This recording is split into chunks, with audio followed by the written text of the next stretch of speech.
through the city like Brandon Schaub. I'm on a mission to get it all. Ride through the city like Brandon Schaub. If you ain't thick, please don't get involved. And now, Brandon Thick Boy Schaub. Ride through the city like Brandon. I've been on my grind, yeah, I've been on a mission. Hola, amigos. What is up, Thicks? What's happening, man? It is Monday morning. It is around 9 a.m. in beautiful Los Angeles, California. Your boy's back. I was on a three-day hiatus. I missed one fighter and the kid, but Chappelle and Brian Callen held it down. The cheerleader and the kid held it down. Your boy was in Mexico with the fam just for 3 days. Quick little trip to Mexico. I suck at taking vacations, man. I'm really bad at it. My girl literally has to drag me by the ears to leave work. But I'm glad she did, because I come back refreshed, a little tanner, and just so happy to be back at work, man. So heads down for me, man. Heads down, nose to the grindstone, and just I go. And then sometimes when I got out there, I was like, oh, I did need to take a break. I'm really bad at that. One of the worst traits about me is I just work nonstop, if you ask the fam. Yeah, so Mexico, your boy had anxiety like crazy out there. I think just because I'm getting older. I don't know what's going on. I get anxiety these days. I had really bad anxiety. I guess a bit of it is from, the news. The cartel stuff? Yeah, the news kind of prides itself on clickbait and, scaring the population. And so, if here in America, we get a ton of stuff about cartel this, and they're beheading people and putting people in vats of acid, and it's chaos, and it's not safe for Americans. But where we went in Cabo, it's literally the safest place in Mexico. And even then, I still had I got no sleep out there. The fear mongering worked on your boy here. I just got no sleep. I was always kind of stressed out, had anxiety about it. But then, and we get this all the time. We get emails to Fighting the Kid or Thick Boy all the time. I talk about Mexico and how dangerous it is. You are more likely to get shot in LA or Chicago than you are in Mexico. So I do, and trust me, I hear you, man, and stats are there for a reason. But I guess the fear came from, it's like, I know where to move in LA where I'm not going to get hurt. I know the areas I can go to, the areas I can't. Chicago, same thing. Detroit, same thing. Whatever city I go into when I'm on tour, I know America, man. I know the areas to stay out of and where you can get in trouble, stuff like that. And Mexico, it's kind of a free-for-all a little bit. Really, Cabo's the safest, and the guy broke it down to us. So what happens, my girl's born and raised in Mexico. So what she'll do is, if we have a driver, we're in a taxi, something like that, she obviously speaks the native tongue. And so she just starts a conversation with him, blah, blah, blah. And then I'll tell him, like, hey, ask about cartel, like sneak the cartel stuff in there. Because if a white boy asks, there, she's like, oh, all safe, and then just drive you to your destination. But she'll get friendly with them, and then they'll become, a friend when you're out there for a few days. And then finally she was like, hey, as far as the cartel, and the way he broke it down to her in Spanish, I have no idea what the hell they were talking about. But she said, because it's on the Baja Peninsula, and with the Navy, because it's touristy, but the Mexican Navy made it so tough for the cartel to do their drug business there. They're just like, it's not big enough anyway. Fuck it. And they went to other places. So Cancun's really the one you got to worry about. Cancun right now, I think 5 Americans have died in the past 2 weeks. Yeah. Because what happened in Cancun, and in Tulum, a journalist died, and an innocent bystander died. What's happening in Cancun is there's a turf war because there's so much tourist travel in and out of there. Tourists ask for drugs. They always want drugs. So the 3 kind of cartels that are fighting to take ownership of that area. And because a lot of those resorts are so nice, some of the cartel members will hang out there in the bar. So they're not going after innocent Americans or killing them, but you get caught in the crossfire because they want to hang out at the nice places. Makes sense. They're people, they're just bad people, but they're people that want nice food and drinks and to chill like everybody else. So they're hanging out where the tourists have the nice areas of Cancun.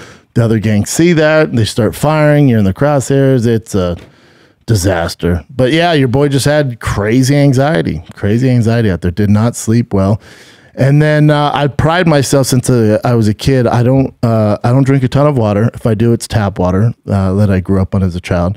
So I don't drink a ton of water. People give me shit about it all the time. I don't drink a ton of water, and I don't use sunscreen. I just refuse to use sunscreen. Since I was a kid, I've always looked like a Native American, and I get really tan. I never burn. Where we're at is like this little private area where people really, you don't have to worry about anybody. It's just me and my family, and I forgot my swim trunks. So I literally I wear whitey tighties. I'm old school. I don't wear boxer briefs. I don't wear boxers. That's stuff for kids. I don't wear any of that trash. I wear old school boxer briefs. So I wore not boxer briefs, but just underwear. Straight up undies, like Hanes undies, dude. Like my dad used to wear, and he still does. He wears the white ones, which I don't recommend for multiple reasons. But I wear dark colored or light gray. Gray's the lightest I'll go, because camouflage would be preferred, if I'm being honest, for a few reasons. You have the PP stain in the front, the streaks out the back. If they're camo, nobody can tell anything. Cheat code for me undies. But so I always go dark colored underoos, and I forgot my swim trunks because we were rushing out of the house. I always wait till last second to pack. So I didn't bring my swim trunks. So I just wore my undies as swim trunks. And my girl's like, you need sunscreen. I said, you've known me for how long? 9 years? Have you ever seen me put sunscreen on? She's like, no, I haven't. I go, anti-sunscreen, baby. I'm like, shoving her face. I'm like, and you're Mexican, and I'm white, and you got to worry about sun. She's just lathering her and the kids up, whatever. I'm making fun of them. So your boy didn't wear it.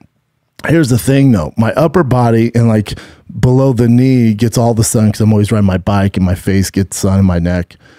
But the upper thighs and like in the inside of my thighs don't get a lot of rays.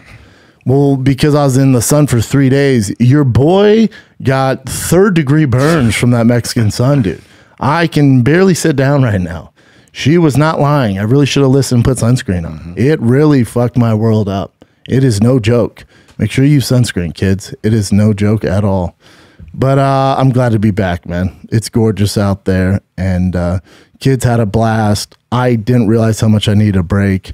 Because your boy hits the ground running, man. We hit the freaking ground running because, you just got a busy week, man. The special drops this month. So the whole team here, I know Mike's been working his ass off. The edits, the sizzles, the promos, lining up all the marketing, the podcast, PR tour, and the cover of it and shooting and all that. It's been a long time coming, man. So that drops April 28th on Thick Boy.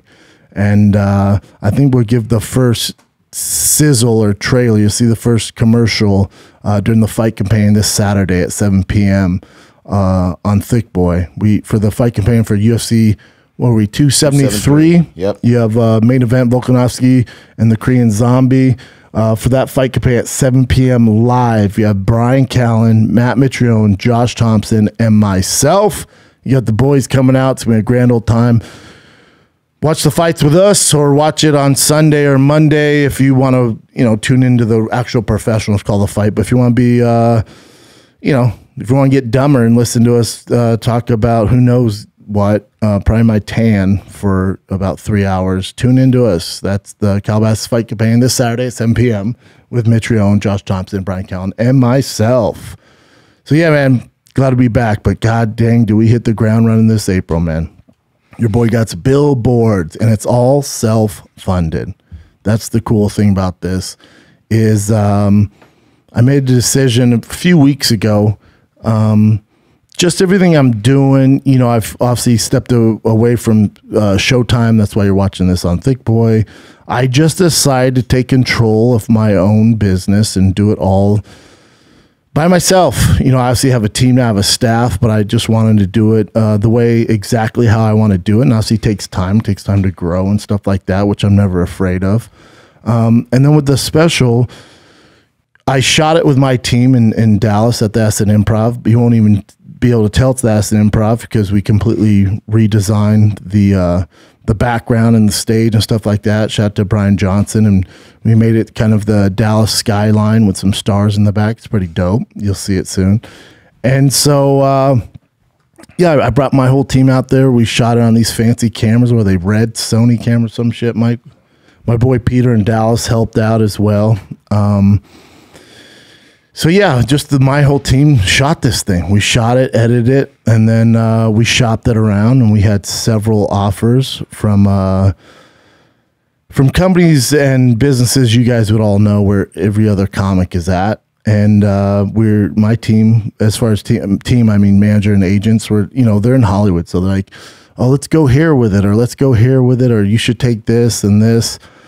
And I was going to do it, man. I was waiting for the one I wanted most to land, and it landed. And I thought that's what I wanted. And then they said, all right, well, we're waiting for the contract. As soon as we get it, you sign it. And this is how much we're going to pay you, and blah, blah, blah. So, okay, that's cool. And then I fell asleep that night and woke up at 3 in the morning. I'm like, dude, you're doing all this shit on your own. Everything, man. The fight companion, the food trucks, the flashback fight nights, Firing the Kid, King the Sting, the Schaub show, you have your own studio, the whiskey, the Thick Boy merch. I'm just doing all this on my own. And then I'm not anti-Hollywood. I'm far from that. I respect what they do. But I'm definitely not Hollywood. I don't consider myself a celebrity in any facet. And then here I am waiting for the approval on, these major companies, which we got, which I'll be honest, feels good, especially where I'm at in the game as far as stand-up. I always look for that validation because, I feel like I'm the punter on the football team when it comes to stand-up comedy. Yeah, you're on the team, but, you got to prove yourself, which, I don't think I'll ever get over that, but that's my own doing. So we got the approvals, and then, the Moon Tower Comedy Festival comes along. These other festivals come along, which is all fine and dandy. And it just something didn't feel right. It didn't feel like it was the right choice to make for me as an individual. And I know the agents and managers worked hard on selling this thing, and we've shopped it around. I met with all these people, and when you go, okay, what can you guys do? And they tell you what they can do. Every single man, I went, man, I bet I could figure that out. I bet I could do that myself, man. Yeah, monetarily, the money you would get from it's cool, but I feel like all the stuff that they offer and all these comics are waiting for these approvals, and they think, getting a billboard or this commercial or this or that is a big deal. And it is, but you don't need them to do it. You really don't. And so I woke up that next morning, and I think, too, I'm a little salty at mainstream in Hollywood, too, the way they've treated a number of my friends, particularly Joe Rogan. And I just thought, man, you've talked all this shit, and you've supported these guys, and then you're waiting for validation from these Hollywood executives, which you got because they gave you several offers on your special. But it just doesn't seem like the right fit for me. So I woke up the next morning, and I called the team, my agents and managers, and said, hey, I'm going to put on Thick Boy. I'm gonna bet on myself. I'm going to put on Thick Boy. It just seems like the right thing to do. Obviously, they argued that. They're not huge fans of it because obviously, and it's their job. This is what they do. They go, well, this is the reason you should go with this platform and this, and obviously, they get 10% of whatever they give, but if it's on Thick Boy, nobody gets anything. Me and the team, and the way this business is structured, what I get, the team gets as well, so everybody's compensated. So I just told them that was the move. I'm releasing myself, and I want to prove to other comics out there, I know how nerve-wracking it is getting validation from these big companies and entertainment businesses and getting on their platforms, but you don't need it. You don't need it. You really don't. You can do it yourself. And if any comic out there actually wants me to break it down financially, from shooting to the billboards, to the commercials, to the sizzles, the marketing, the photography, everything, I will gladly sit down with you and break it all down for me. And I think once you have a clear idea on what exactly goes into shooting special, the cameramen, the editing, the coloring, the sound quality, the billboards, the sizzles, the commercials, the photo shoots, all that stuff, and then the PR tour, you look at that and go, I get, man, yeah, and I can control everything. I can put out as many clips as I want. I can edit this. I can say this. I don't have to worry about, I had some Newsom jokes in there and a certain corporation that like that. Well, who gives a shit, man? You can do it yourself. So that's what I'm doing, man. That's what I'm doing. And I know it's the right choice. I know you guys are going to rally behind it and prove me right. I know it, and I can't wait for it. April 28th, and you'll see the first commercial for it during the Fight Companion Saturday at 7 p.m. It's on Thick Boy YouTube. So that's it, man. But other than that, business as usual, man. Business as usual. You just got a little more forks in the fire when you're doing stuff like this. So I'm super excited, man. I've worked hard on this. I've worked really hard on this. So I'm really excited.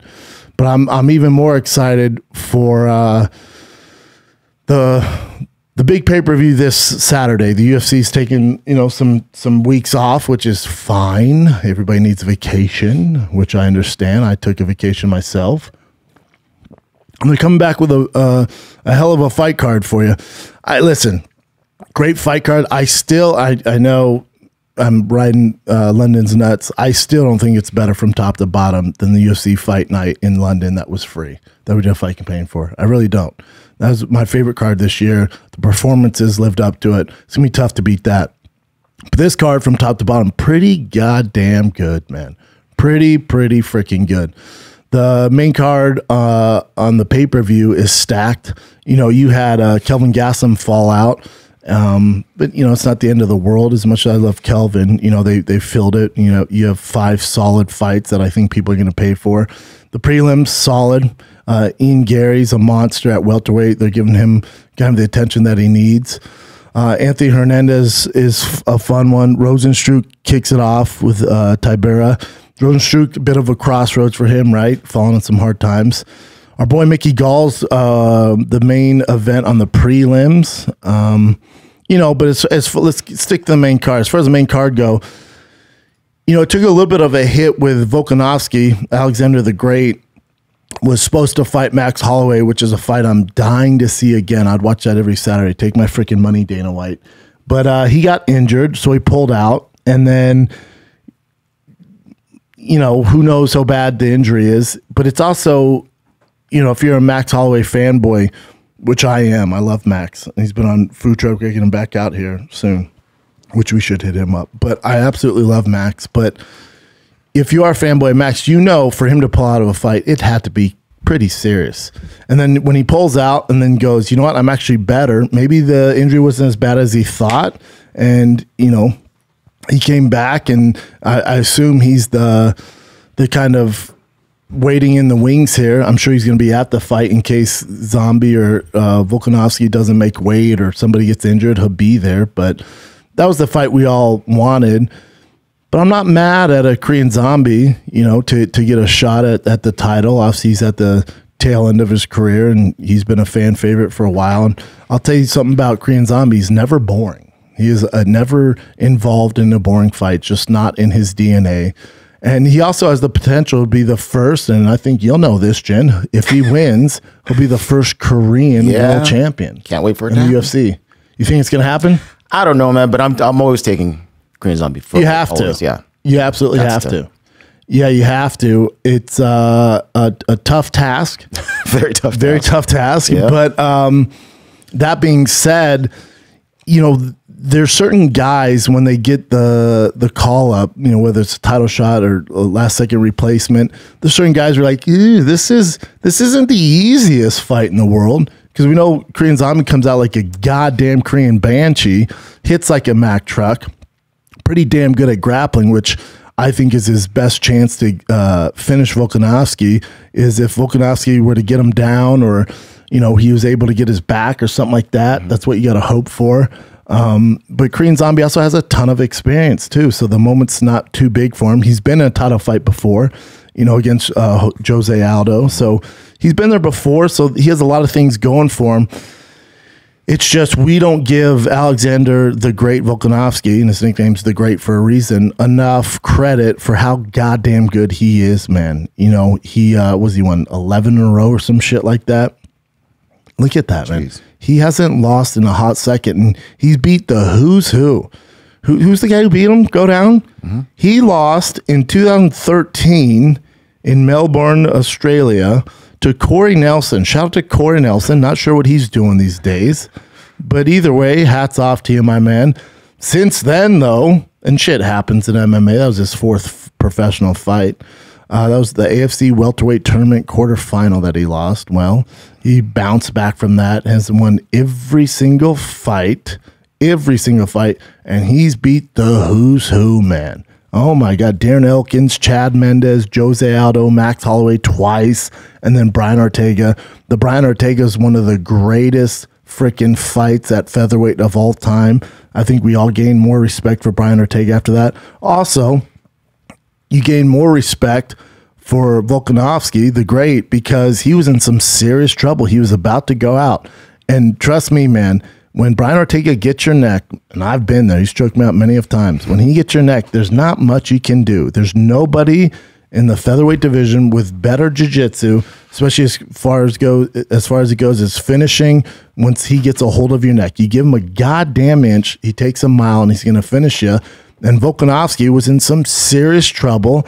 And to me, you know, I know the fans and the hype comes from guys finishing guys, but to me, you can invest in a Volkanovski, the Great, because you know when the going gets rough, he's going to answer the freaking bell, dude. And he's a true world champion, the best featherweight we have to offer.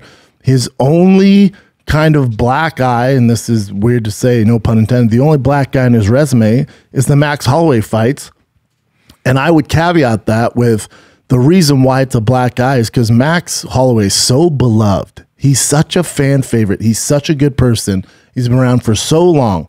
Everyone absolutely, I don't know anybody who doesn't like Max Holloway. I don't know what his social media is or if he has haters. I'm sure everybody has haters, but it's tough to hate on Max Holloway. And because he's so beloved and so just the nicest guy in the world, people, they want him to win. And so when those are close fights and there's a split decision, somebody thought Max won this one, some people thought Volkanovski won this one. What I think happens there is, you know, it's just unfinished business, and the UFC was going to give us that finished business, but Holloway got hurt. So if you're Volkanovski, there's nothing you can do, man. You go out there, you fight. Max Holloway's as tough as they come. It was a split decision, but you got the nod. Move on. What can you do? And if I'm Volkanovski, just for my legacy, I want that third trilogy rubber match with Max Holloway, and you want to put him away decisively. So you shut up everybody. That's the only way to get it done. You got to beat him convincingly. Can't do another split decision because then we're going to need a fourth. But if you put him away, you did it. You did it, and everybody shuts the hell up. But if you lose, then you have a fourth fight, which, again, take my money. So for Alexander Volkanovski, it's a bit of, you know, he's a pro's pro, so he knows that Korean Zombie Chan Sung Jung is definitely a formal opponent and poses a lot of risk inside that octagon. He's a veteran, hits like a Mack truck, has a granite chin. That's where the name Korean Zombie came from. He's very dangerous on the ground. So I'm intrigued by this fight. I'm intrigued because I think Korean Zombie going into it has nothing to lose, and that is a dangerous Korean Zombie. Do I think he's going to win? Absolutely not. I definitely don't. Absolutely not. Absolutely not. Oh my God. We got to bet again. We can not $500. No, something. yeah. Let's just bet a bottle of whiskey. All right, that's cool. All right. All right. Let's do this. If Chan Sung Jung wins, if Korean Zombie wins, you can pick any bottle. You could even pick Pappy's. You can pick any bottle you want up to $3,000. If Alexander Volkanovski wins, just get me a bottle of Buffalo Trace. All right. I think it's $40. That's a deal. That's it. I mean, he's also a minus 600. It's not like you're doing me a solid here. Right. You know, it's not like, you know. So you can have a Pappy Van Winkle, and I'll have a Buffalo Trace. All right. Deal? Yeah. Because the chance of win's not good. Oh my But still a fun bet. Dude, first Korean champion ever? Oh, my God. That'd be sick. It's not happening, but that would be so sick. It would be amazing. Yeah, it'd be sick. We never know. You never know. And listen, we love Korean Zombie here. Yeah. We rock his gear. His team sends us gear. We love Korean Zombie. We do. Dude, where the fuck is our shoe? I was just talking to Mike about this. I'm like, I got to text them or email them. Tai Tuivasa, dude, I love you, dude. Trying to show support. I'm going to take down my most exclusive shoe I've ever received. The Kanye Nike Kick. My most expensive shoe that I own is that kick. Some of the shoe surgeon kicks they sent me are like one of ones. Those might be up there. But as far as like straight sneakers, that's it, Papa. That, and I have a few off-whites that are getting up there, especially since Virgil passed away. Rest in peace. But that's it, dude. That's my most prized possession of a kick. I'm willing to take that down and put in your shoey if it arrives, dude. We got to get better at ship and handling. Where's the customer service, dog? What's up, baby? They texted me on March 12th on Saturday. And what did they say? Your order from Tuivasa has been shipped. Maybe it's because it's coming from Australia. It's a bit of a... And it's coming here? Yeah, straight to the studio. Yeah. I just messaged him back right now. So Yeah. hopefully Oh, you can text with him. That's Yeah. cool. Yeah, I'm excited for Alexander the Great. Just but again, everyone expects him to get by this in flying colors. I don't think it's gonna be that easy for him. I do think he's gonna struggle a little early on because Korean Zombie's such a Korean banshee. He's gonna come out and give people a little bit of hope, and then Volkanovski's gonna take over. He's gonna destroy him in the stand up, the leg kicks, the hands. He's gonna break him down. That's how this is gonna go down. Does he get a finish? Tough to say, but definitely could. It's a tough fight for Korean Zombie. But that second round's gonna be lit as shit. The co-main event, you got Aljamain Sterling, the bantamweight champion with an asterisk, right? And then you got Peter Yan, the interim champ. This fight, listen, these first three ones are all intriguing because you can paint a story for any of them. But with Aljamain Sterling, Peter Yan, there's actual bad blood. They do not like each other. Aljamain Sterling got the championship belt. He was getting absolutely annihilated by Peter Yan. And then Peter Yan threw an illegal knee, which I thought was definitely illegal. Was Aljamain Sterling hurt that bad? I don't know. Chin has skeptical hippo eyes. Either way, he became world champion from it. And he was really humble inside the octagon. And then somebody got in his ear and said, dude, you're the champ. Act like it. Run with this. And he's ran with it. It's become a little bit, to quote Triple C's fan base, a little bit cringeworthy. But I also get it. Like, you're champ. That is what it is, man. Relish in it. But also, I don't know how long he's going to keep it, because as soon as Peter Yan's ready to go, we saw how that kind of the early onset of the fight between them was not great for Aljamain. And I had Aljamain go into that fight. I had him kind of beating Peter Yan. And I apologize, Peter Yan, his fan base. I never was on the Peter Yan train until that fight. And then I was like, holy shit. And then you see him against Corey Sandhagen, you're like, holy shit. This boy is the real deal. So both in the main event, co-main event, I owe both guys an apology because, with Alexander Volkanovski and Peter Yan, I've never been like on their hype train. I've always respected them and I love watching them fight, but I've never been like on their nuts, But now with Volkanovski, I hang on his nuts like a koala bear. Peter Yan, he's just this fucking killer who's good at everything. I thought Aljamain Sterling's athleticism, his kind of unorthodox jiu-jitsu and wrestling might give Peter Yan some trouble. That was not the case. Peter Yan was tossing him all around that goddamn octagon. He's just a better fighter than Aljamain Sterling. So for Aljamain, who hasn't been active since he won the belt, he had surgery on his neck. He's been inactive. Peter Yan's been active. He's been training. He's been healthy. And he has this built-up aggression towards Aljamain Sterling. Aljamain's been chilling, resting, probably hasn't been able to do too much training before he got in this camp because of the neck issues. Peter Yan beat a guy named Corey Sandhagen, who's no fucking joke at bantamweight.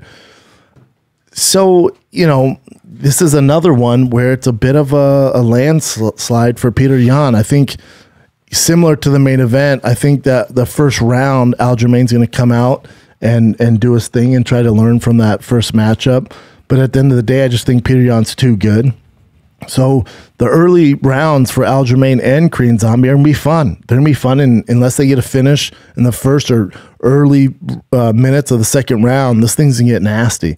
And I really think the difference between Volkanovski and Korean Zombie and Aljamain and Peter Yan matchups is that Volkanovski and Korean Zombie, Volkanovski just has all the respect in the world, two nice guys, all good. In the co-main event with Aljamain Sterling and Peter Yan, they freaking hate each other, dude. There's bad blood there. Peter Yan does not respect him. Peter Yan knows he's the real champion.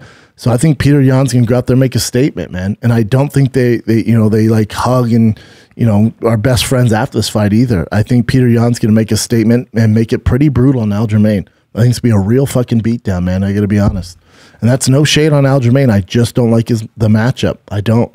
Going into the first match, I had Sterling winning. I thought stylistically he was a bit of a nightmare for Peter Yan.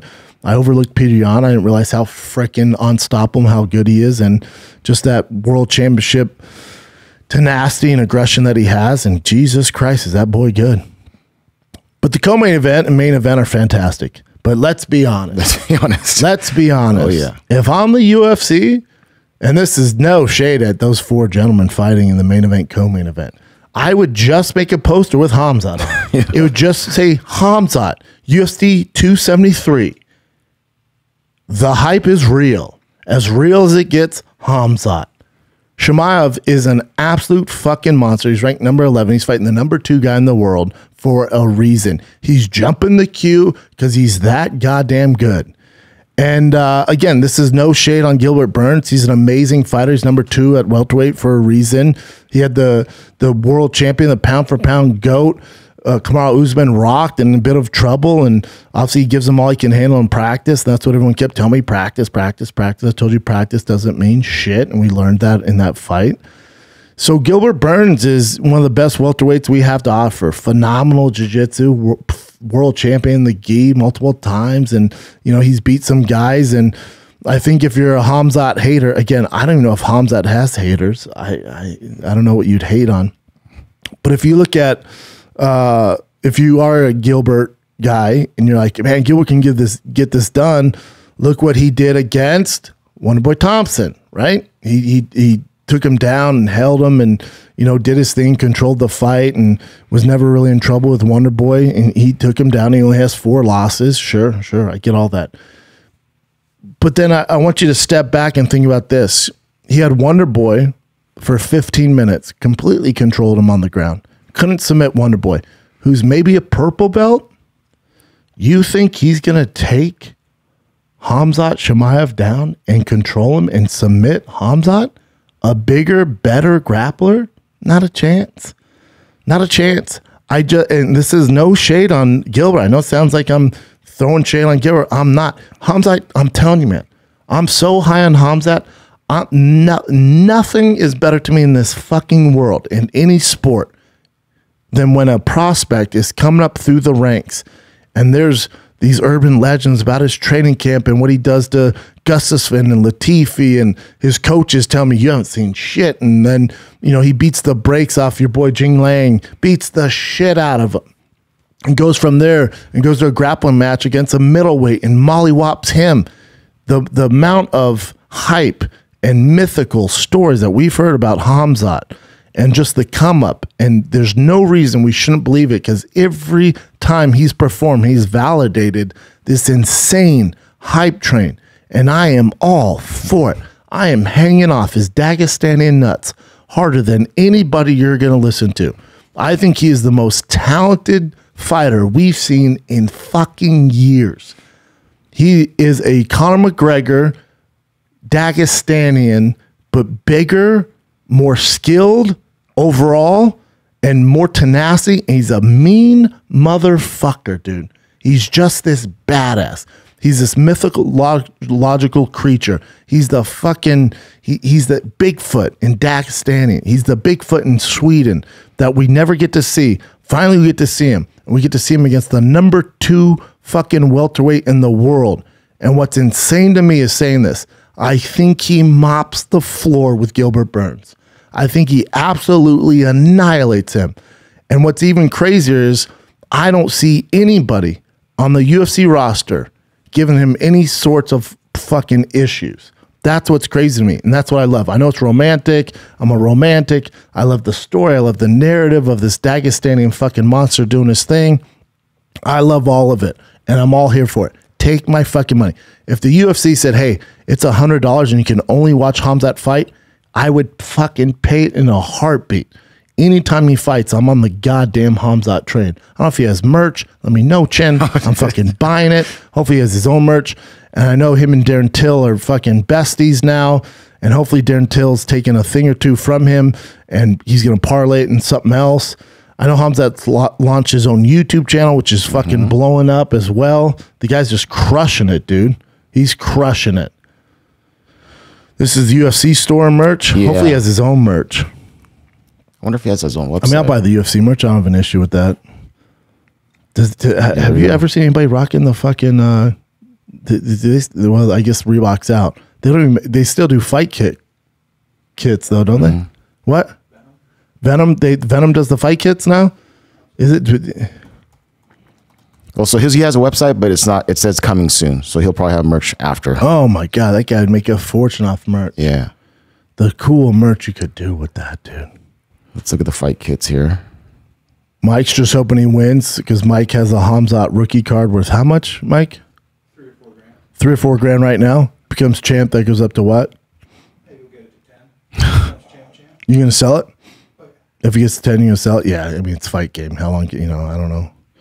So you got the authentic one. Actually, it has the big crypto thing. So, but is this Khamzat gear? Or this is just. There you go. Shirt. Hoodie, shirt. That looks pretty cool. You're not digging it? I mean, it does look cool. It's very Under Armour-ish, right? Like you're gonna. I would use his first name. Something a little more. Khamzat would look so much cooler, I think, than Chimaev. I mean, there's nothing that just blows me away on that. It's just so basic. How do they not focus on Khamzat? What's the back say? I am your king? I mean, the cool merch, the Boogeyman merch, like, I am your king. I'm not mad at that shirt. I don't wear a ton of blue, but. Yeah, it looks like a cool baseball type shirt. This product ships from a third party. Product could take initial 7 to 10 business days to ship from the vendor. Product time will be 7 to 10 business days regardless of shipping option chooses. Oh, well. That's not ideal. I'm all here for it, though. And also, when he fought Jing Lang, his camp was worried about him getting to welterweight, right? And because he's such a big welterweight, and it's his advantage in so many aspects, from the grappling to the power, everything. He's a bigger welterweight. He's going to be massive, massive as far as physically over Gilbert Burns. Gilbert Burns is a smaller welterweight. So he's a big favorite for a reason. The last 3 fights on the main card are all complete mismatches as far as Vegas odds go. Now, does that mean they're going to be landslides? Nope. Oh, check me out. Does that mean there's going to be landslide, minute finishes? No, I don't think that. That's your card, There's Mike? Mike's card. Sealed. Protected. Sealed. Mike's stoked. Mike collects cards. He does. Mike fucking. Nothing wrong with that, man. No, man. I'm all about it. So, Khamzat, I will say this. If you're a Khamzat fan, I think he has, I'll be kind of conservative on this. I think he has 2 more fights at welterweight before he's sick of being on a diet all the goddamn time. I know he was in shape for a fight 2 months ago. He was walking around at the weight to make welterweight at 170. So he's a bigger guy. So what I think happens is Khamzat beats Gilbert Burns. If he goes in there and absolutely starches him, like I'm talking a minute, 2 minutes, just mollywops Gilbert Burns, he puts the UFC in quite the predicament because the UFC has promised Leon Edwards a title shot. God, has he earned it, right? We all want Leon Edwards to get what he deserves. He's earned it. But the UFC is going to be in such a tough spot because the demand for Khamzat to get a title shot, if he completely beats the shit out of Gilbert Burns, is going to be so insane. And the UFC is about money. They're about money. They're not about doing the right thing all the time. But, you know, Kamaru Usman is coming off of surgery. There has been no official announcement of him versus Leon Edwards in July or June or August. So with that not being confirmed, unless they confirm it this week, the UFC is going to be in quite the predicament. They really are, man. Because if Khamzat mops the floor with Gilbert Burns, number 2 guy in the world, what do? We know what's going to get numbers. We know what's going to get numbers, and it's Kamaru versus Khamzat. Yeah. And Khamzat's not going to be around welterweight too long. And also Khamzat, again, one of the reasons I love him, reminds me such of Conor when he's coming up. He doesn't want to just sit on the shelf. He doesn't give a fuck about your title. He's already said, if they give Conor the title shot, it makes sense. Yeah, dude, he's a huge star. The UFC's trying to make money, whatever they want to do. He doesn't care about that stuff. He just wants to compete at all costs. So if the UFC does go, all right, Khamzat, we hear the demand from the fans. You beat the shit out of Gilbert Burns. You deserve a title shot. We're going to give it to you, but it's probably not going to be till December, maybe early 2023, depending how Leon Edwards and Usman does, which is another fight we can get into. I do think that's a tougher fight for Kamaru Usman. But Len, you're telling me Leon Edwards beat Khamzat? Tough fight. Mm-hmm. Tough fight. So I do think the UFC is going to do the right thing. I'm just saying they're going to be a bit of a predicament. Yeah. I do think they're going to do Leon Edwards, Usman sometime late summer.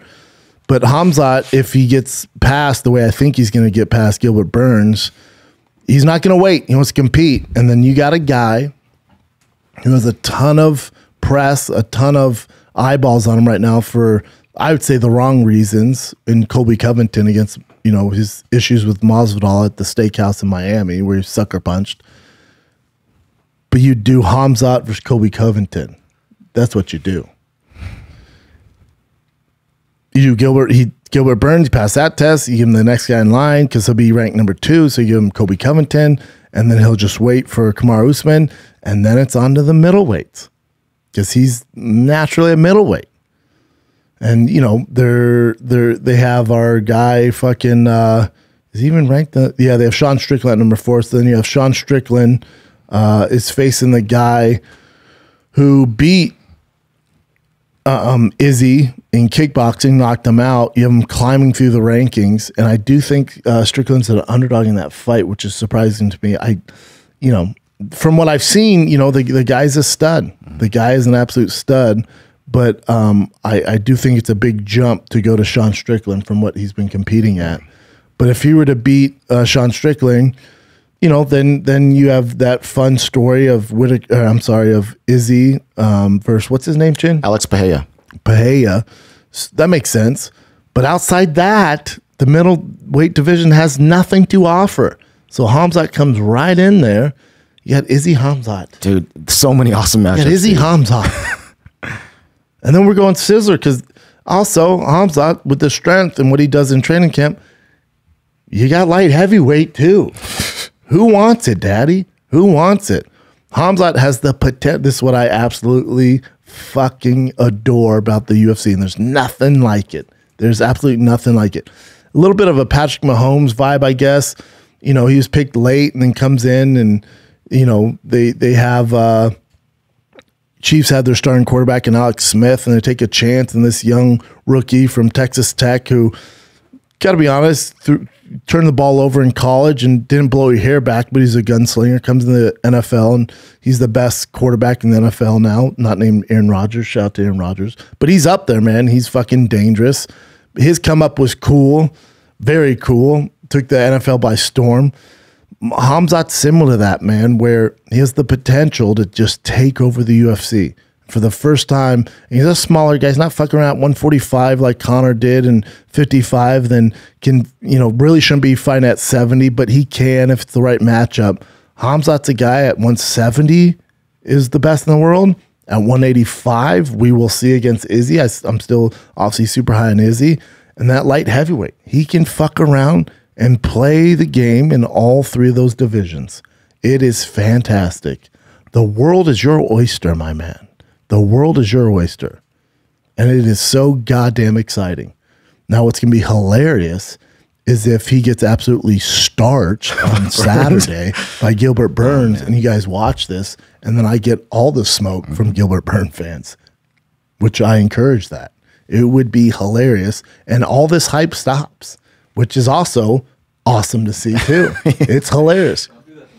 That's how hard. That's the fight game, man.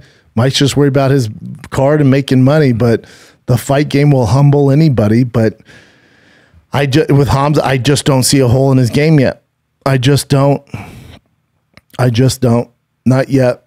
The only guy to give him issues at middleweight would be Izzy with the matchups. But if he goes in there and does what we think he's capable of doing against Gilbert Burns, it's gonna get so scary in a great way. And it's so romantic and it's so Hollywood. It's a Marvel movie. He's the boogeyman. It's so fucking dope.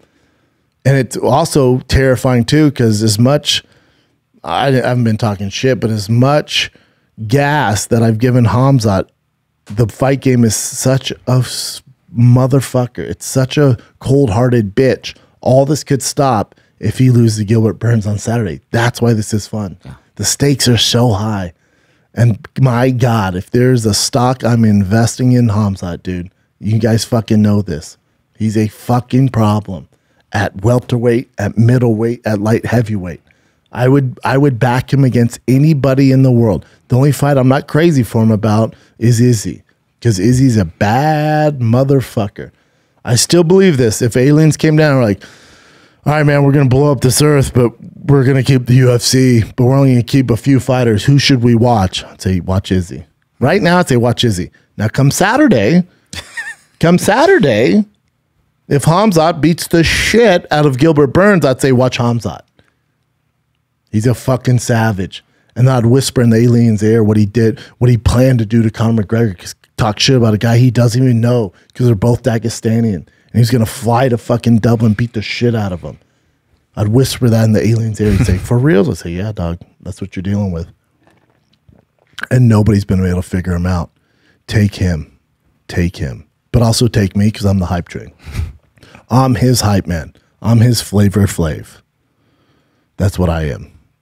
And if I'm the UFC, dude, the poster is just, this is no shade on any of the champions. The poster is just Hamzat. And then everybody else small at the bottom. That's what I do. That's what I'd be very black and white with everybody. I'd be very honest. We're all in on him, man. We're trying to make him the biggest star in the world. You see his YouTube numbers. You see his social media following. This guy has shown no chinks in the armor. Zero. Giant Hamzat. Everybody else small. UFC 273. Hamzat. Buy it. Very black. Buy it. Or else. Be sick. Be amazing. Then I'd do a dope poster like he's the boogeyman, like he's underneath the kid's bed. That'd be sick. There's so much cool shit you could do. I'd make videos of him like walking through the forest like Bigfoot, but just with Hamzat's like face and beard. There's so much cool shit you can do. Let's take a little break from all the fight shenanigans because a few housekeeping notes. Keep the lights on. Keep the boys employed because I got to pay people to run the show, man. There are 2 titles up for grabs on this stacked UFC 273 fight card. You can watch it with your boys, Calabas Fight Campaign, 7 p.m. live on the Thick Boy YouTube. But you're going to watch it. You're going to make some bank because you're going to join the action with DraftKings Sportsbook, the official sports betting partner of the UFC. New customers can bet $5 on any fighter and get $100 in free bets, win or lose guaranteed. I would bet on your boy Hamzat. That's what I would do. If Sportsbook isn't available in your state yet, you can still get in on the excitement. Everyone can play for a share of millions in prizes with DraftKings daily fantasy MMA contests. Draft your lineup of fighters while staying under the salary cap and rack up points for strikes, takedowns, and more. DraftKings is safe, secure, reliable. Best of all, you can deposit and withdraw your cash whenever you want. No issues. Download the DraftKings Sportsbook app right now. Use promo code SCHAUB, S-C-H-A-U-B. Throw down just $5 on UFC 273 and get $100 in free bets no matter what. That's code Schaub this Saturday at DraftKings Sportsbook, the official sports betting partner of the UFC. Must be 21 or older. Restrictions apply. See show notes for details. Mackenzie Dern, shout out to the mama there, finest mama in the UFC, women's strawweight versus Tecia Torres. Tecia Torres has her hands full. I think Mackenzie Dern's a slight favorite, obviously because of her jiu-jitsu.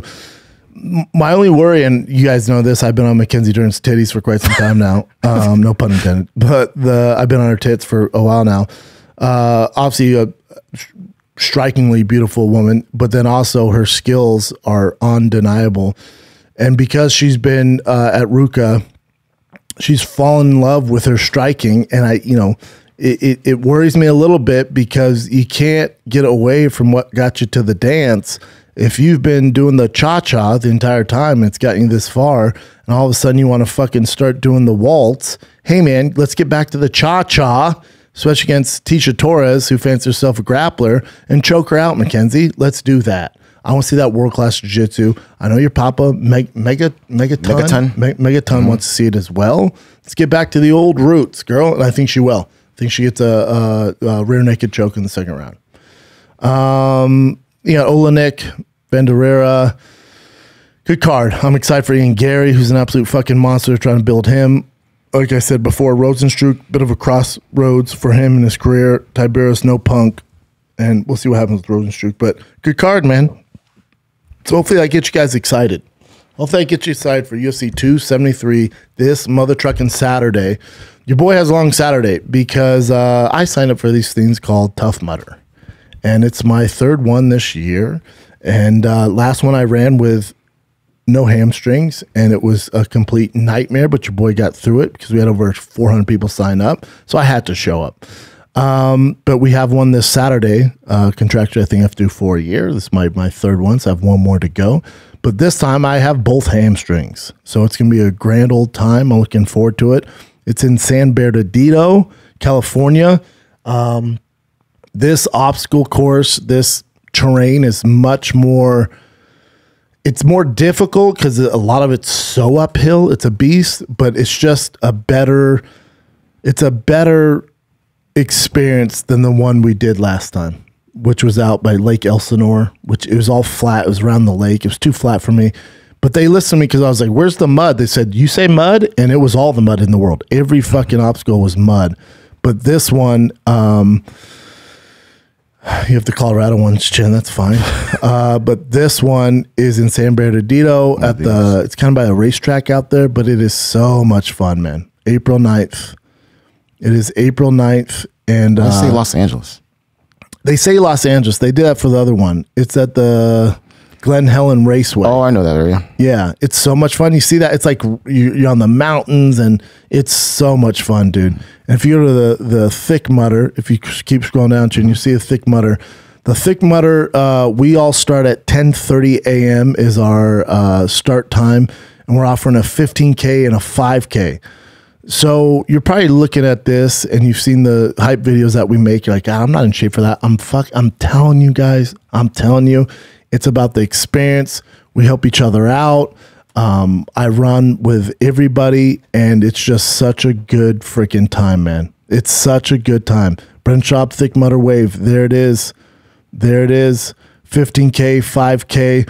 If you use the promo code ThickBoy, you save 10% off, which, is a good amount of money to get into this race. I think it's like $120 to do it.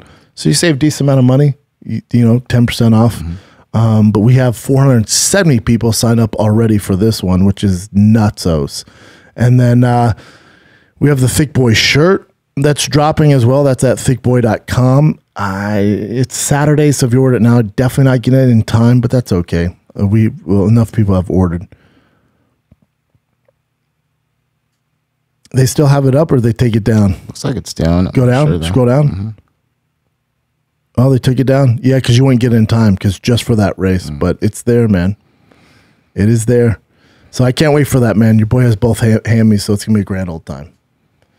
We have some other merch we just dropped on thickboy.com, so get you some right now. All right, Jim, what do we got? All right. Computer's a little slow today, but so this happened. Stephan Bonnar, he's had a huge streak of bad luck as of late.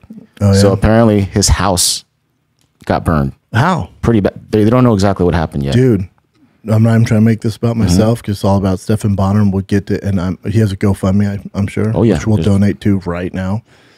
I'll donate $2,000 to that. But I'm on carnivore diet. I had 3 cheat meals in Mexico. Felt terrible. That's one of the reasons I couldn't sleep. I realized when I eat carbs for dinner, I'll wake up at 3 in the morning and just be fucked. So I carnivore for life here, carnivore daddy. But I cook steak all the time, and steak or burgers, just beef, just red meat in general on the carnivore diet. I eat like a big cat at the zoo, right? Mm-hmm. So if a big cat doesn't eat at the zoo, your boy doesn't touch it. So I'm always grilling, and then my son or boss or something, he wanted something, so I was grilling my meat, and then I put it, it was done, so I put it on the fucking whatever the plate to bring inside. And my son called me to do something over. He wanted his car out, or he lost his car. There's a lizard, so he's scared of the fucking lizard. So I go over there to help him. I forgot I left the grill on. I left the gas grill on. Mm-hmm. I don't even think about it. I go in the house, eat my food, do my thing. Me and T go in the hot tub. We're doing our thing. Days go by. And I get a call. Days go by. And I get a call from my business manager. He goes, hey, we got a call from the gas company. You have a gas leak. I'm like, what?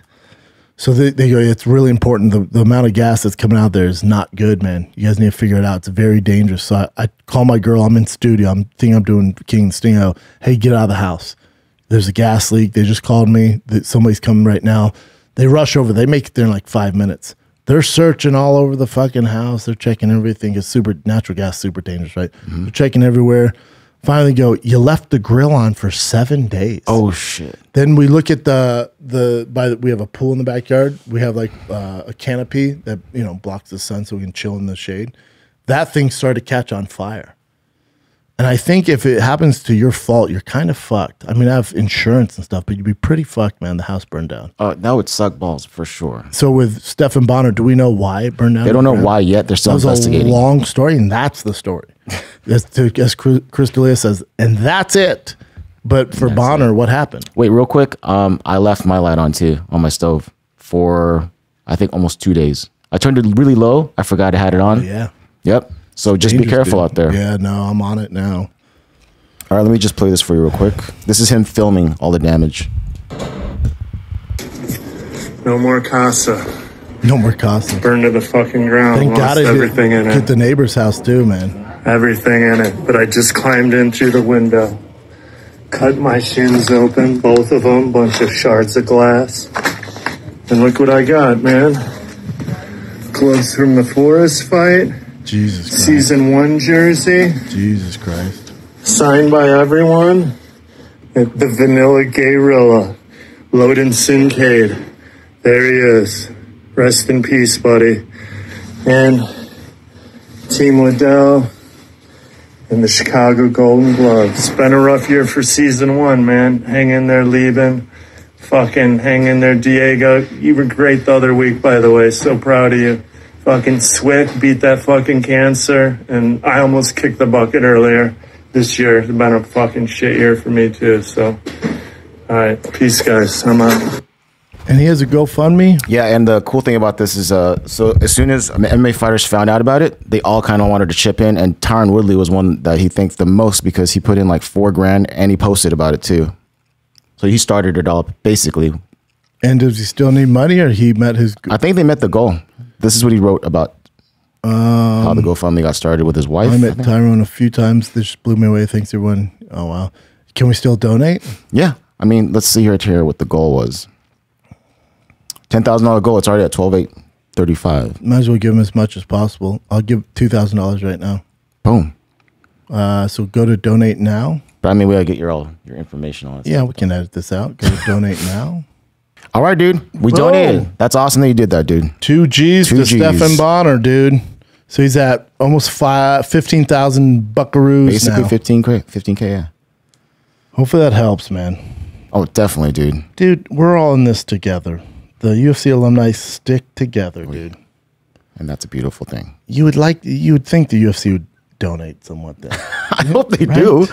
You would see it on there, right? I mean, because maybe I will say this though, and I'm not I've helped a ton of people. I don't shout out about or blast online, you know, but you know, the UFC does help a lot of people behind the scenes. You know, they paid for Bobby Green's That was amazing. son's funeral, and they do a lot of stuff. brother. That's right. What I say, son. Also, people, dude, times are tough right now. So people donating, you know, $20, $10. It's fucking awesome, man. Do whatever you can donate. You know. Shout out to Adam Hunter for putting $50. Adam Everything Hunter's counts. hilarious, man. Yeah, so hopefully that helps, man. I can't imagine losing your home. Nice crib too. The place is sweet. I was actually I was like, I didn't think his house was gonna be that nice. Yeah, me neither. Pretty dope. Good for him. Hopefully, you know, with insurance and all that shit. Yeah. All right. This is Jake Paul on TMZ. Okay. He mentioned before that he would KO Conor in the first round, right? MMA or boxing? In MMA. And this is what he says here. It says Conor is on a downhill spiral. His limbs are all broken, so stand-up game. I'm coming out and knock him out first round. Jake also said he wants to throw down with McGregor in the UFC. He tried to persuade Dana White to give more of the company's revenue to fighters. See the payout for Dana and Ari Emanuel? No. I think Dana got paid like, I don't know, 300 mil or 250 mil. But he should. Yeah, of course, dude. He's such a huge figure. I mean, man. he did so much for sure. So if I win, Dan has to increase the minimum of fighter pay. If I lose, they can take all of the money and whatever, and so be it. But I know I can beat Conor. If the matchup kind of doesn't happen, there's still a chance Jake has MMA for his next fight regardless. He's been in talks with Bellator and PFL and other MMA entities trying to have some kind of deal. He's got to do it at the UFC, though, if it ever happens. And Yeah, but here's the thing. Again, this is kind of the same thing with Francis and Tyson Fury. If I'm the UFC, hey, man, this is happening regardless. Why not get a piece of the pie? You guys like sweet pie? I like sweet pie. Why not get involved in this piece of the pie? That pie's getting made.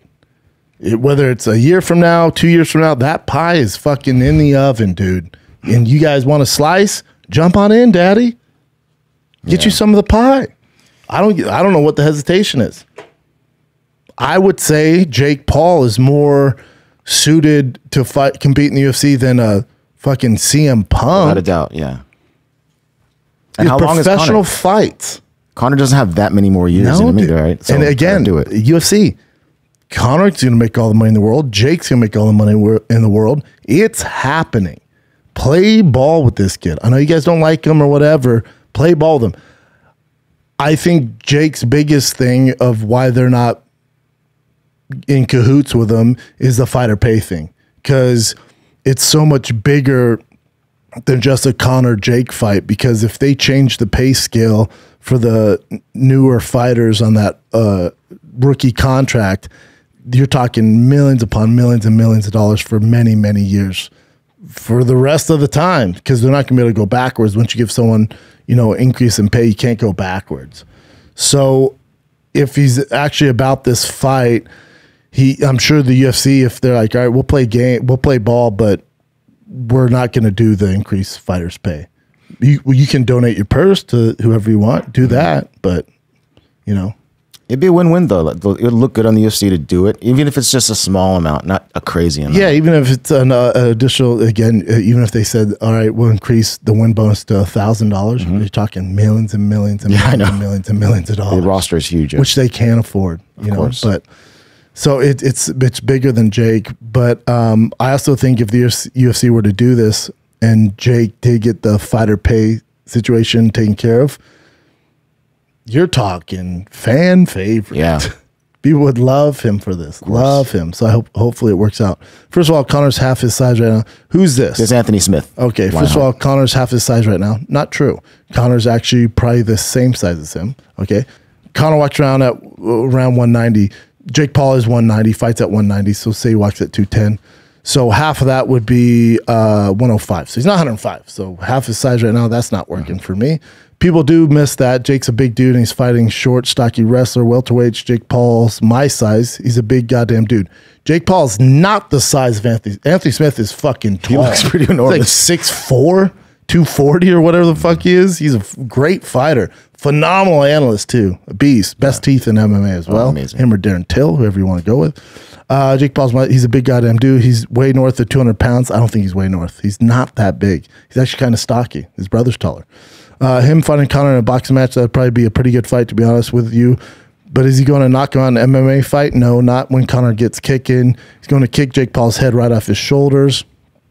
People say that Jake can wrestle a little bit, so he might be able to keep it a little bit more competitive for a minute or so. But no, in an MMA fight, he's going to get barbecued. I disagree. I don't think he gets barbecued. I think it's an intriguing matchup. Surprisingly, I think Jake would be the slower fighter. I think in a boxing match, it definitely goes more towards Jake Paul's way. In boxing, you don't have to worry about the kicks and stuff like that.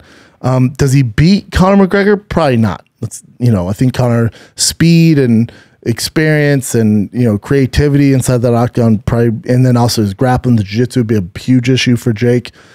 But Jake does hit harder if he can land, but I do think speed would be the biggest issue for Jake Paul inside that octagon. Also, I was going to say also, there's UFC jitters. There's such a thing as UFC jitters. But these fucking Paul brothers, I told you, man, when I worked for Showtime, when I went in the locker room when he's fighting Mayweather, these kids don't give a shit. They grew up with a camera in their face. The moment cannot get bigger. So for him to fight in a main event in the UFC, I literally don't think it phases this kid. They're fucking aliens, dude, which is insane to say. I would personally love a Jake Paul Conor fight. Would love it. And here, again, I'm going to emphasize this. It's going to happen. No matter if the UFC allows it or not, it's going to happen, whether it's a year from now or 2 years from now. If I'm the UFC and I'm a businessman, which I am, I want some of that delicious cherry Jake Paul Conor McGregor pie. It's happening. The oven's already preheating. Get involved, dude. Mm-hmm. Get your hands in on that hot pie. You know what I'm saying? Yep.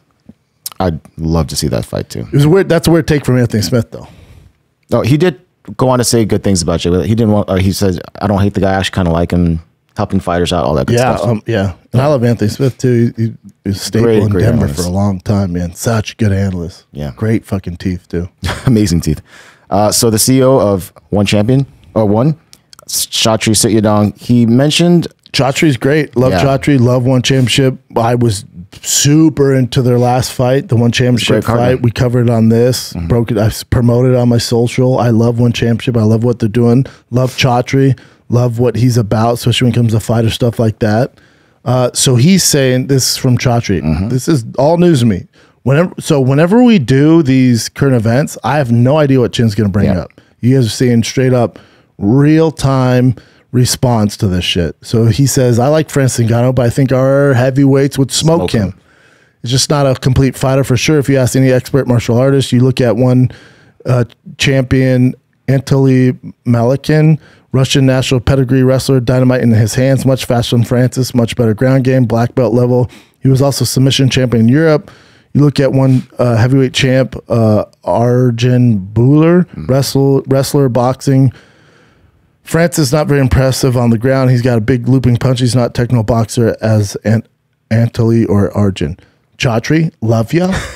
Absolutely love you. Obviously, I'm biased UFC here because that's my background, right? Mm-hmm. You're crazy, but here's what I do like about Chatri. He rides or dies for his guys. He should be. What would you like him to say? Oh yeah, Francis, the guy who's not involved in our organization, would completely dominate my guys. No, you're gonna say, hey, we have the best heavyweights. If you want to, fancy yourself the best in the world, come on over and fight our heavyweights. That'd be a huge sign for One Championship. Mm-hmm. Business move, business transaction, business kind of angling there. Obviously, Francis is not signed with UFC, and he's a free agent still. So maybe he's trying to entice him to come over there.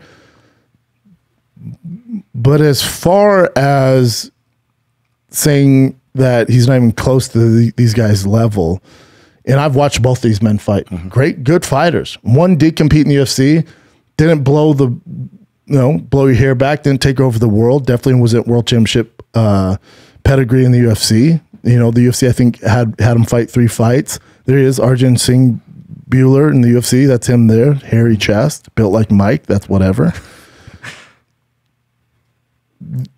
Neither one would last a single round with Francis Ngannou. Not right now, I don't think. No. But yeah, I hear what you're saying. Got to talk up your boys. This Anthony has a much better chance, but they're smaller. It'd be a tough night in the office for both of them. Yeah. But if I'm Chatri, I'm doubling down on my guys, and I respect it. But not a chance. Not a chance. Hey, we know this though, right? Yeah, I mean, speed thing. I don't know about that speed thing. So this is Deiveson Figueiredo. You know, the fourth match with him and Brandon Moreno is already pretty much done deal. Yeah, I thought it was booked. Thought it was signed, sealed, delivered. But then he asked Dana White to not do that and to fight Kai Kara France because he believes Brandon Moreno and his team are racist against him. Racist? Racist. Racist towards Brazilians? To him. Okay, dear Dana White, I just wanted to say thank you for the opportunities that you have given. Who's this talking right now? This is Deiveson. Deiveson says, thank you for the opportunity you've given me, my family, my country. Figueiredo wrote on Instagram, you know that I would fight anybody, anytime, anywhere. That being said, he said, that's being said, just be that being said, I wanted to fight Brandon Moreno for the fourth time because I know this is what the fans want until his team crossed the line with the racist comments. Call me a monkey and even going to extent of photoshopping a monkey's face on top of mine. You know what I'm talking about. At rule_interim. When all this happened, I went on a campaign to stop racist and prejudice in my city, which predominantly Indians and blacks. As the UFC champion of the world, I ask you to consider my wish. I wish to fight the next contender in line, Kai Kara France. I would love to see that fight. Who has earned his spot. Hashtag stop the racism. Hashtag we are one. All right. So obviously Brandon Moreno responded to it. Brandon Moreno is not racist. No. He said this in Spanish, but I'm going to read in English, clearly. This is Brandon Moreno responding. He says, it's just stupid, Moreno said in Spanish. He was playing with his phone, and he was streaming live on Instagram, and he was using many filters. It's a shame we don't have the full video because it was a live stream. He didn't save it. He was using filters on everyone. Dana White, my teammates, he even used a filter on me. I was switching filters, then a monkey filter on Figueiredo. That's true, and someone took a screenshot. We don't know who, and he starts calling Marcio Rojo a racist. You know, Marcio, you're not going to let me lie. He's not racist. Although Moreno appears to understand the sensitivity of the issues at hand, he doesn't think it's a good reason for the UFC to switch gears and give Kai Kara France the next style shot over him. Moreno's convinced Figueiredo is just trying any tactics to avoid the fourth fight. He said, I've already talked to UFC with the top guys in the promotion. They told me the fourth fight is set. At some point, they told me not to worry. The plan is for me to fight again for the title, so I think at this point, Deiveson is running away from me. I'm not lying. UFC wants Deiveson Figueiredo, Brandon Moreno 4. I said yes already, but the other part hasn't. And then here. Who's this talking? This is Moreno still. Moreno says he needs to understand that he's still the B-side on this, and that's not my fault. I'm just here to fight and be the best. Chances for him to lose this fight against me are very high. He sees a better opportunity versus Kara France to keep the belt and make some money, but he knows the only money fight for him is with me. Simple facts. It's so stupid. Come on, Figueiredo. Come on. Yeah. You guys are fighting for the fourth time. Stop with the racist shit. Obviously, you should know this by now. Dana doesn't give a fuck. What's this? All right. This is pretty cool news on the whole Chael Sonnen stuff. So he has, I think it was 4 or 5 felony battery charges dropped. 10 total. Yeah. Or 10 or 11. And then now he still has 6 misdemeanors, but they're misdemeanors. So it doesn't seem like. Oh, weird. You mean that article they wrote from the victim wasn't all true? It's looking so. Crazy. Weird. It's like I'm defending a guy because I know what I'm talking about. Weird. So initially was charged with a misdemeanor battery charge in January, but the charge was dismissed without prejudice, which left the option for the charge to be refiled in subsequent court filing on March 14th. Sonnen was charged with a felony count of battery by strangulation and 10 misdemeanor counts of battery. He now sees his charge reduced to 6 misdemeanor counts after Wednesday's hearing. He's going back in too. But that's good news. Yeah, great news. Weird. Yeah. This is also weird. Ben Rothwell, he was supposed to fight Alexander Gustafsson. I've never heard of them booking a guy a fight and then cutting him. I wonder if he was making some weird demands or something. I think. Did Rothwell talk about it on his Twitter or anything? I didn't see anything on it. How funny was it when we had Josh Barnett, Mitrione, and me on the Cowboys fight campaign, and we brought up Ben Rothwell. He's beat all of us. Hilarious. Damn. That's January 22nd. They put that belt on No Day in the Cage, and that was January 22nd. Yeah, so maybe it doesn't really go on weird. social media. But yeah, so I mean, it could be anything. I was talking to Mike earlier. He might be a struggle to work with, or Dude, that's definitely not well known. I mean, he's been in the game so long. but yeah, and also I wonder because he's been popped before. I wonder if that could, it'll come out. Yeah. What else you got, Jen? I have this. Oh, Sean O'Malley was talking about Jorge Masvidal. He's saying they're raised differently. Jorge comes from the streets, so that's like gangster shit that he was doing.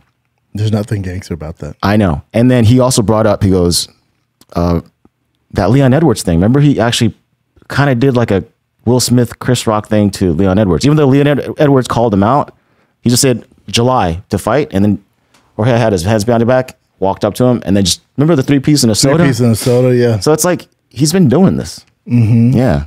Kobe posted 5 days in a row, 50, 45, 50, 45, 50, 45, talking chip. But there's a fine line between entertainment and making it personal. Kobe was on the entertainment line. Jorge was on the personal line. I think Kobe was on the personal line too. It's not a good look for George. People loved it when he did to Leon Edwards. I'm a fan of both. This is on Theo's podcast, by the way. Oh, word. Yeah, I'm a fan of all of them. It's just a shame. There's nothing gangster about Sucker punch. Sucker punching. Nope. I covered it on the show last week. There's nothing gangster about it. There's nothing tough about it. Tough guys don't do that. I don't care what background you have, what street you grew up on, what area code you come from. There's, as far as I know, from the streets of Aurora, Colorado, there is nothing tough about sucker punching a guy. It's so cowardly. In any facet. Yep. It's just a bitch move. I told you, I hope the UFC disciplines Masvidal by making him fight him again and giving Kobe all the pay-per-view points. That's what I think they should do. Agree.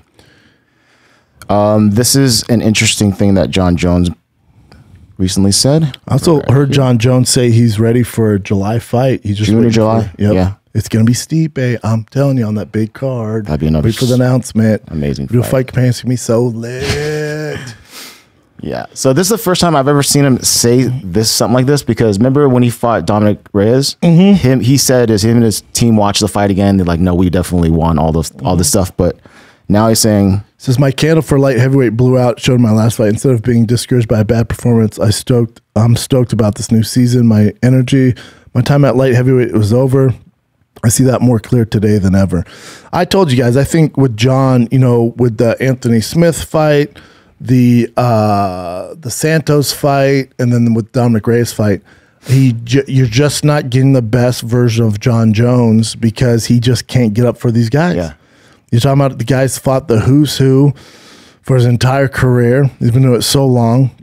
To me, he's the pound for pound greatest to ever do it outside his antics of the octagon. He's still the pound for pound best that we ever had to offer. I don't see anybody beating him. And I think it was just hard for him to get up for the fights, for these young lions that nobody really knew, and they posed all this fucking threats to him, and he still, kind of got it done, even though some of you think he lost the Dominic Reyes fight. Understandable, but I would watch him, and from my opinion, it just didn't seem he was very into the fight. He still got it done. That's how fucking talented this dude is. So I'm excited for him at heavyweight, man. Him versus Stipe is the freaking fight. If I can make any fight besides McGregor, Jake Paul, this is up there. Jon Jones Stipe is the fight. I'd rather see Jon Jones Stipe than even John Francis right now. I really want Jon Jones Stipe. That's what I want. If I was Dana White, I was bald, I had all the money in the world, and I'm sitting in my house in Newport. My neighbors are fucking Mike Tyson and Conor McGregor, and they came up to me, all right, you make one fight, what do you want to do? I go, announce John Stipe, July, big UFC Expo card. Any other brain busters, Chin? this is pretty badass. So the guy, Yaroslav Amosov, who's a killer in Bellator, is going to fight Michael Venom Page. Yep. But stayed in his home country to defend Ukraine. Bodied up. Yeah. Stayed in his home country to fight. This is him in his home country, and he, I guess his mom saved his belt and hid it somewhere so it wouldn't get damaged, and he was able to find it.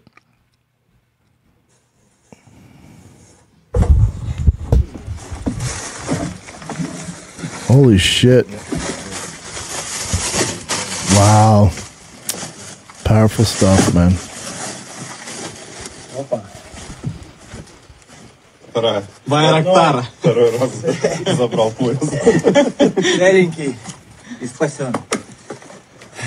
That's so cool. As you can see there, it says it survived the bombing. Terrible, man. We've seen the news, and even this morning, they're showing my dead gosh, bodies all I don't over the wanna see streets that. and mass graves. I can't believe it's 2022, and we're looking at this in real time. I cannot fucking believe that. Yeah. Shout out to Yaroslav Amasov, man. What a Badass. complete badass. Yeah. Okay. You mentioned Kelvin Gastelum, so I just want to go down the timeline here real quick. So he was initially supposed to fight Nasruddin Imavov. Yes, tough fight. And then Nasruddin couldn't get his visa. So then, luckily, Dricus du Plessis came in and was able to do it last minute. But then now, there's an undisclosed injury with Kelvin Gastelum. So That he's sucks. actually withdrawing. That's tough, man. Sucks for That's had everybody a there. great career. Great career. Yeah. Okay, there's a cool one real quick. So Jessica Ai is going to fight that up-and-comer who's killing it right now, Casey O'Neill. That's a UFC tough fight for 276. this guy. Yeah. Casey O'Neill is a monster. For sure. When's UFC 276? That's 3 away from now? Jesus Christ. 276 date. July 2nd. Perfect. Telling you the main event on that's going to be Jon Jones, Stipe. All right. So we were talking about if there's any fights over the weekend. This one happened at Cage Warriors. And check out this KO. Wrong. No, wait until I say that. If Vatos can pull something crazy off here. Oh, shit. They both seem tired. Yeah. He landed that one. Let me see that again. Sure. That was a badass kick. The dude's name is Manny Akpan. Manny Akpan. Crazy off here. Able to stuff. Oh. Oh my God. That was sick. Yeah, pretty That dope was kick. cool, man. And, so, Fabricio Verdum joined PFL. So he's not going to do this. He's pulling out of the 2022 tournament thing, and he's considering retirement now. God, one of the greatest to ever do it. Top 5 of all time, no matter what organization. Top 5 of all time. First guy to do, or First guy to beat really submit, Fedor, submit Fedor. I'm talking like really actually submit him. yeah. Talking about MMA, I think it's hard for me to come back because it's more dedication. Staying 2-3 months in the United States. I'm living in Brazil for a year and 3 months now. If there's a box match, I'd do it. Don't want to see him box. To sum it up, boxing, yes. MMA, no. It would need to be an out-of-this-world offer to make me stop doing what I've been doing right now. Well, more power to him. I absolutely love fucking Verdum. Yeah. We already know that Paddy Pimblett likes to, on his off days when he's not in camp, he likes to eat and gains a ton of weight. Oh, yeah? So he's already surpassed 200 pounds since his last fight. He's the real meatball. Yeah, It's all fun and games till you get older, baddie. it's so insane. Over to And what's he? He's just eating whatever? like cakes, ice cream, just everything. Good for him, It's man. on his and vlog. then he cuts all that weight. Yeah. It's insane. 155. It's over like maybe 60 pounds. Nuts. It's insane, yeah. Not the best way to go about things. Mm-hmm. Especially UFC's like, hey, short notice fight. You're like, what? Oh, his face. Yeah.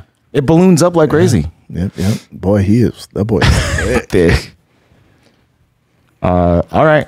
Going back to Jorge Masvidal. You know about the governor Ron DeSantis? Yes. He did this re-election private fundraiser, and he actually had Jorge Masvidal come up and give him, I guess, the BMF belt and also talk, which is interesting because, Jorge's in a little bit of trouble right now. Jorge is a fighter. He ran to another fighter. It's not like he beat up some kid on the street. Look, it happens. He's a fighter for freedom. I think we all support him. That's from Senator Manny Diaz That's Jr. interesting. That thing makes sense. I know. Can't be sucker punching people, and the world's just weird. That's pretty ballsy to have him on if you're running for office. It is good for Jorge for them trying to power through it. It's like the same with the Will Smith and fucking Chris Rock slap. Mm-hmm. It's so strange. Speaking of that slap, this is what Henry Cejudo said about Aljamain Before I go Sterling. see if I can stop think if Funk Master was Chris Rock, how many rolls would he have done after getting slapped? I don't know why he has stuff against him, but yeah, talking smack. And I'll finish off with this one. Remember the Iranian Hulk and Martyn Ford The Iranian Hulk that was Instagram famous because he looks gigantic, but he really isn't. Yeah, he's kind of just like a short, fat guy. Yeah, dude. So apparently, this is what's happening to him now. Oh, no. Yeah. He's crying? Play that video. No, the video you can't tell. So it doesn't even show the crying part. It just shows him talking. Can I get some subtitles? I know. I mean, he's a bigger dude, but definitely not as big as we thought. And then this is what he says. So he's not doing well? No. He says, I cannot call my family. When I returned, I didn't go to my family. Garibi. The Iranian Hulk says, I can't talk to my father and my mother. When I spoke to her, she said, the person in this video that I saw was not my son. My son was way stronger than this. It hurts my head when I can't talk to my family. I've lost my pride and I am destroyed. But why won't they talk to him? I guess because it was embarrassing when he got pushed and fell down. Remember when Martyn Ford pushed him and he just flew, and then he tried to take him down and it looked horrific. So how can I explain? They deceived me and I fell to the ground. My family said that you will go there and finish him. They expected the other way around. How can I sleep or get any rest? I personally feel very bad and cannot sleep, but I am now taking sleeping pills. Not in a good place. Oh, he's not going to take the fight. No, that's exactly what Martyn Ford's saying. Fight. Yeah, it's all hype. This is Ford. This is Ford. Martyn Ford said this. I am asking the question if he genuinely wants to fight me, because I don't want to step in a ring and be perceived as a bully and seen as intimidating someone who hasn't put in the same work in as I have. I expect if he's serious about fighting, then he gets his ass into gear, because I don't want to disappoint people at the event. Ooh, it's it's already all set up. It's not happening. I know. Hey, Martyn Ford, it's not happening. I can't imagine it. The guy's internet sensation, and that's it. He can't fight, sir. And we saw that when you pushed him. Fake. And then he did that terrible takedown, which wasn't very athletic at all. Oh, no. Hey, Martyn Ford, it ain't happening. Definitely not happening in any facet. Yeah, that fight's never happening. He's never going to compete.